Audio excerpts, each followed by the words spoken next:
Fille d'un homme politique espagnol, Pauline Talence Perry, née en 1937 à Almeria, est adoptée par son oncle Gabriel Perry. Arrivée en France apatride à 2 ans, elle est internée avec sa mère, sa tante Mathilde et sa grand-mère au camp de femmes de Rieucros, en Lozère. Son adoption sera officialisée en 1967, lorsque la loi permit aux Français et aux Françaises d'adopter des enfants étrangers. Sa tante Mathilde, première femme vice-présidente de l'Assemblée nationale après la Seconde Guerre mondiale, lui sauve la vie en lui donnant son nom, Perry. Elle présente dans le livre Les rendez-vous du hasard son parcours hors du commun, tel la coquille de noix sur l'océan de la vie et de l'histoire avec un grand H.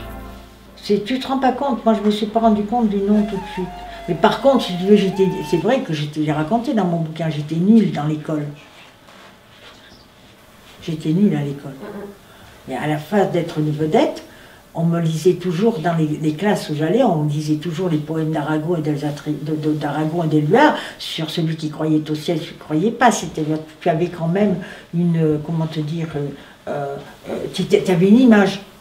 Tu étais la dernière, mais tu avais une image. Les gens te considéraient d'une façon différente parce que tu étais l'enfant du martyr.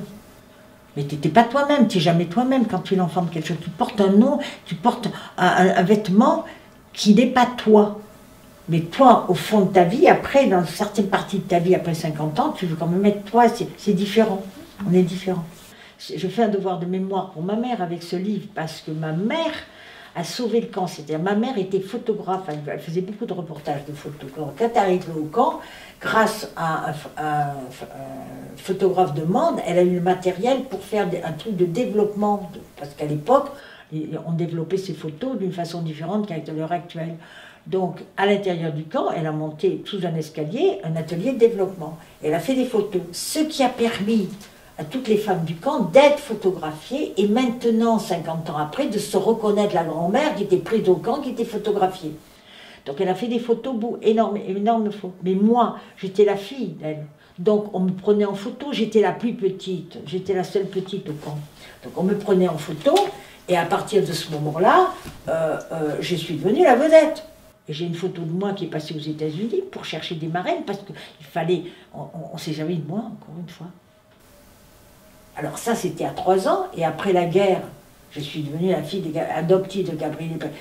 D'un côté, j'ai toujours l'impression, et ça c'est dramatique pour un être humain, que ma mère m'avait abandonnée. Elle m'avait laissée dans les mains de sa sœur. Mathilde, qui n'avait jamais eu d'enfant, j'étais l'enfant symbolique qu'elle aurait eu à voir avec Gabriel, elle m'a vampirisée. Mais en même temps, Mathilde, compte tenu de sa position sociale de députée, sénateur et tout, elle me promenait partout. Mais quand elle me promenait partout, elle officialisait que j'étais la fille adoptive. C'est pour ça qu'à l'âge de 7-8 ans, après la guerre, quand je me suis retrouvée à l'Assemblée nationale, les huissiers me demandaient, on n'avait pas le droit de rentrer dans l'hémicycle, dans certaines parties de l'Assemblée nationale, pas l'hémicycle, certaines parties, et d'aller aux tribunes, si on n'avait pas 14 ans. Les huissiers me demandaient en rigolant, les vieux huissiers qui avaient connu Gabriel, quel âge avez-vous, mademoiselle? Et je répondais ouvertement, monsieur, 14 ans. Parce que j'ai dressé. Oh, on a fait rentrer chez nous la fille de Gabriel Perry. Et l'autre caté des maçons ne m'ont pas aimé parce que je représente le communisme. Ah ben il m'a sauvé la vie s'il m'a donné son nom. C'était mon père adoptif, mais c'était mon tonton en même temps. D'accord? Donc si tu veux, le problème c'est que c'était mon tonton et c'était mon père adoptif. Mais je ne les ai pas connus puisqu'ils sont tous morts quand j'ai eu 4 ans. À 4 ans, je me suis retrouvée avec 2 pères. Tous les 2 tués, foutus dans les fosses communes, à 4 ans. Et je n'ai dit papa que dans un rêve à 45 ans, dans un cauchemar. Je n'ai jamais dit papa, moi. Ça marque un être humain. Ça te dit... Alors, bon, si tu veux, j'ai la chance quand même d'être obsédée, qui est passionnée par tout ce qui est symbole. L'étude du symbolisme, la prise de conscience du symbolisme m'a beaucoup appris. Mais si tu veux, c'est pas... Alors, dans le symbolisme et l'astrologie, j'ai des cartes de données qui sont volontaires, qui sont des cartes de données. Donc moi, je crois à l'astrologie scientifique, enfin scientifique, médicale, parce que nous, en France, l'astrologie est considérée comme n'importe quoi. Quand tu vas en Angleterre, on fait de l'astrologie, on sait dans une astrologie, on sait parfaitement ce que c'est qu'un être humain grâce à l'astrologie. Les cartes sont données. Alors avec les cartes que tu reçois, tu peux agir.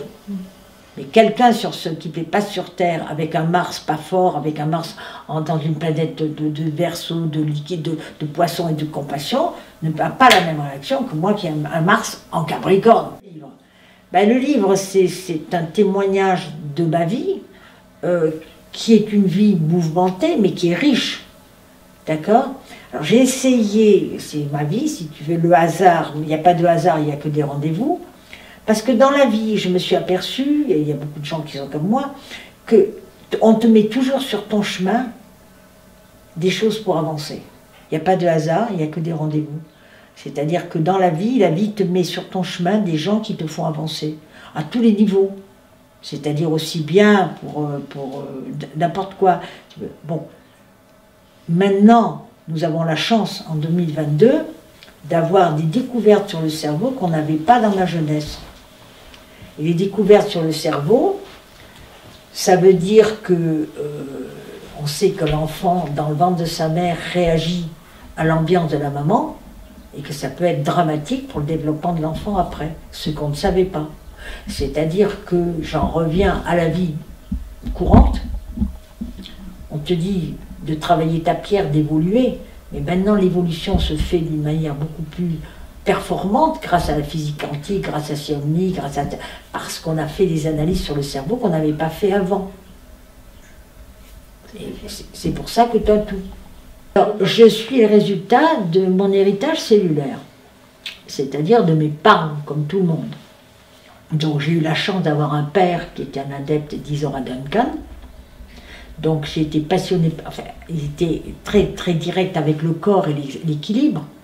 Ce qui maintenant s'avère exact, j'ai une chance extraordinaire, parce qu'on vient de découvrir quand même que notre premier cerveau, c'est le cerveau, c'est les intestins, les crânes des intestins, et que si tu ne fais pas attention tous les jours à ton équilibre intestinal, tu as des dépressions nerveuses. C'est la flore intestinale qui détermine ton équilibre psychique. Donc la santé, ça vient aussi par l'alimentation. Ce qui était absolument ahurissant dans ma jeunesse, on ne faisait pas attention. Puisque maintenant, on en prend conscience. La vie m'a permis, dans des chocs émotionnels terribles, d'évoluer psychiquement. Et de me rendre compte, en fin de vie à 85 ans, qu'il n'y a pas beaucoup de différence entre la philosophie de base, la chrétienté et les évangiles, et le communisme. C'est s'occuper des autres, c'est la compassion. Alors j'ajouterais, pour ceux qui ne pratiquent pas la compassion, qu'ils ont intérêt à pratiquer la compassion, parce que quand on a deux neurones, il y a une synopsis, il y a une petite cellule qui les relie, un petit organe qui les relie. Si cette petite cellule est stressée, automatiquement, la première maladie qu'elle fabrique dans son déséquilibre par le stress, c'est le déséquilibre de la fabrication des cellules du corps humain, des organes, donc c'est le cancer. Alors pratiquez la compassion pour ne pas être malade et pas avoir de cancer. Je suis bénie des dieux, parce que là, je suis vraiment heureuse, parce que je vais faire un bon travail. Quand je me suis mariée en 1964, 67, 68, mon mari allait au Caire, et je suis allée au Caire. Alors moi, j'ai toujours rêvé d'un décor bourgeois, parce que j'ai été élevée chez des gens qui me gardaient parce que j'étais la fille de Gabriel Péri, et j'ai resté quand même 5-6 ans à Châteauneuf-de-Provence, là, truc, où je ne pouvais pas déranger un fauteuil dans ma chambre. C'était chez elle. Parce que vraiment, dans la vie, il n'y a pas de hasard. La vie se charge de mettre toujours sur ton chemin des personnes ou des choses ou des trucs, des événements qui te font avancer. Tu as une certaine sagesse, comme on appelle quand tu es vieux, les gens ont la sagesse, soi-disant. Donc il n'y a pas de hasard, il n'y a que des rendez-vous. Mais en tout, et toute ta vie. C'est ça qui m'a marqué. Tu te rends compte ce que c'est que la force d'avoir un vrai faux passeport et de dire merde à tout le monde alors que les gens crèvent dans les camps quand ils n'ont pas de papier. C'est ça ma révolte. Mais c'est une lutte de la vie, c'est une chance, tu te rends compte. Pour moi, le fil rouge, c'est ma philosophie de vie. D'accord? Okay. Alors, ma philosophie vient de vie, vient de l'éducation que j'ai reçue. Je n'ai jamais été élevée dans une ambiance religieuse. D'accord? Fille d'un anarchiste espagnol, je ne pouvais pas être élevée dans une ambiance religieuse. Donc j'ai tendance, j'ai chopé, j'ai admiré tout de suite grâce à l'acupuncture la philosophie taoïste. La base de la philosophie taoïste, c'est de le fil à plomb. C'est-à-dire être toujours en aplomb avec ta vérité. Tu es responsable de tes actes et de tes pensées. Donc, cette philosophie te donne un équilibre, mais c'est pas facile dans la vie de ne jamais faire de faute aux autres, de ne jamais faire. Donc, c'est la base de la philosophie taoïste. Qu'est-ce que ça a donné chez moi, mon fil à plomb? C'est que j'ai toujours refusé de m'agenouiller, d'être à genoux. Il y a le fil rouge que m'a donné la force du nom de Gabriel Péri, parce qu'après la guerre, c'était un symbole extraordinaire d'un martyr qui avait été tué par les Allemands. Et en même temps, pour moi, personnellement, ce fut une arme à double tranchant. Parce qu'être la vedette derrière un nom, ça vous donne la possibilité de dire des choses, de faire des choses avec la force du nom. Personne n'ose vous contrarier quand vous avez un nom. C'est un emballage sociétal, un nom. Mais ce n'est pas ma véritable personnalité. Moi, j'ai été effacée dans tout ça. C'est le problème de l'enfant adopté, quel qu'il soit. On porte le nom de celui, alors on remercie la personne, on bénit les dieux, la personne qui vous a donné son nom pour vous sauver la vie sociétale par rapport au passé, au papier. Mais on n'est pas soi-même. On est reconnaissant. Et la personne qui vous a adopté, comme ma tante Mathilde qui m'avait adoptée, elle avait peur de me perdre. Donc j'étais un peu sa possession. J'étais pas moi-même, il fallait donc, ça n'a pas été facile. Parce que j'ai porté le nom de Gabriel Péri, mais je n'ai jamais adhéré au Parti communiste français. Mais j'étais, idéalement, je suis communiste. Dans la définition de la philosophie communiste, qui ressemble comme deux mots, qui est la même chose que la vraie philosophie chrétienne. Il y a une différence entre les évangiles et Rome, comme il y a une différence entre le Parti communiste, la véritable philosophie communiste, et ce qui s'est passé dans la société qui se disait communiste. C'est que quand les gens appartiennent à un clan, ils sont philosophiquement appartenus à un clan. Le clan du communiste, c'est comme le camp des premiers chrétiens, c'est la pauvreté. Donc il fallait faire prolo. Le communiste doit faire prolo. Donc c'est pour ça que, quand en 1956 je suis arrivé en Roumanie, on utilisait cette phrase extraordinaire, origine sanatosa, c'est-à-dire une origine saine. Et on te demandait la définition comique, c'était de père et de mère inconnus de préférence, pour ne pas avoir des origines bourgeoises. Mais ils sont devenus, c'était le délire de la persécution, ces gens-là. Parce qu'on persécutait, parce que ton père était un bourgeois, ou ton père était... On les tuait. On les envoyait ils se dénonçaient. Le fameux musée de l'Ermitage à Saint-Pétersbourg, mais qui était pour moi Léningrad de mon époque, ils se sont aperçus qu'à la Révolution d'octobre, il y a beaucoup d'employés du musée qui ont fini dans les camps. Pourquoi? Parce qu'ils luttaient contre les origines, si les gens n'avaient pas d'origine saine. Tous ces gens qui étaient employés dans le musée, il y en avait qui, les parents étaient ou officiers ou machin, ou directeurs. Il ne fallait pas d'origine saine. Ils ont fini au goulag. Mathilde, qui était présidente de l'association des familles de fusillés, avait organisé et a organisé toujours tous les étés une dizaine d'enfants qui partaient dans un pays de l'Est et surtout pour aller dans un camp de pionniers.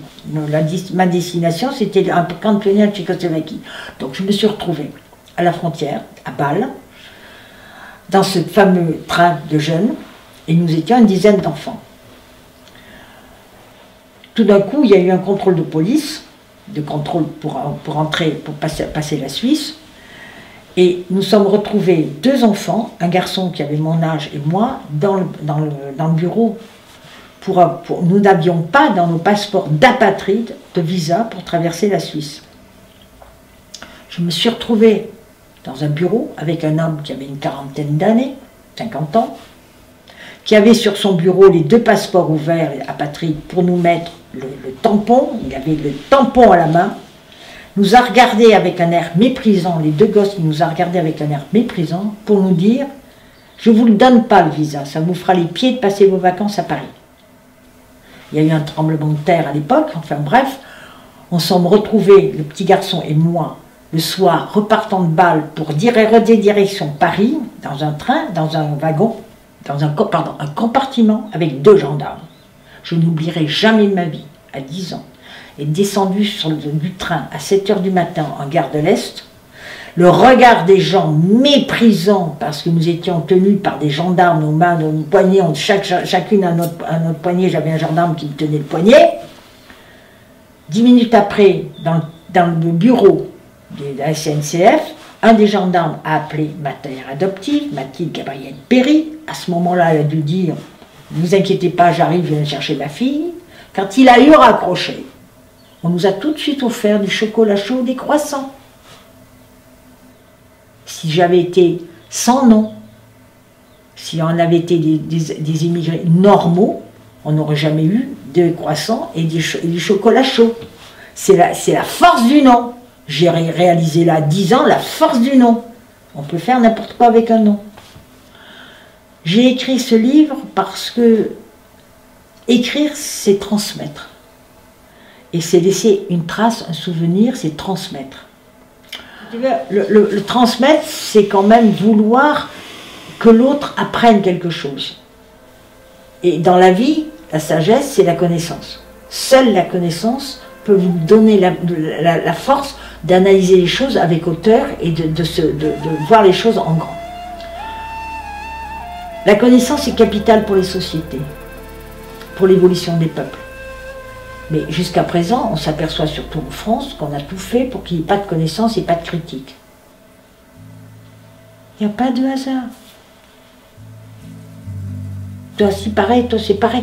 Tout le monde, c'est ça qui est terrible, c'est que les gens ne veulent pas le voir.